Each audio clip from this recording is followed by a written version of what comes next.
રાષ્ટ્રીય સેવા યોજનાના ઉપક્રમે નંદકુંવરબા મહિલા કોલેજ ખાતે ફાયર સેફટીની જાણકારી વિશે માર્ગદર્શન સેમિનાર યોજાયો। આજના સમયમાં કુદરતી આપદાઓ અને આકસ્મિક બનેલી કોઈ પણ ઘટના સમયે પોતાનો અને અન્ય વ્યક્તિઓનો બચાવ ખૂબ જરૂરી હોય છે। તેમજ માલ મિલકતને થતા નુકસાનને રોકવા પણ ફાયર સેફટીના સાધનોનો ઉપયોગ કરતા આવડવું ખૂબ જરૂરી છે।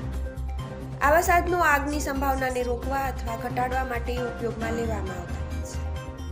ત્યારે મહારાજા કૃષ્ણકુમારસિંહજી ભાવનગર યુનિવર્સિટી સંલગ્ન દેવરાજનગરમાં આવેલ નંદકુંવરબા મહિલા કોલેજ ખાતે રાષ્ટ્રીય સેવા યોજના અંતર્ગત કોલેજમાં અભ્યાસ કરતી વિદ્યાર્થીનીઓ માટે ફાયર સેફટીના સાધનોના ઉપયોગ અંગે ફાયર સેફટી માર્ગદર્શન સેમિનારનું આયોજન કરવામાં આવ્યું, જેમાં આગ લાગે તેવા સમયે કેવી તકેદારી રાખવી જોઈએ અને આપત્તિના સમયે યાતાયાતના સાધનોનો કઈ રીતે ઉપયોગ કરવો જોઈએ તેમજ આવી ઘટનાઓને કઈ રીતે ટાળી શકાય એ પ્રકારનું માર્ગદર્શન આપવામાં આવ્યું હતું।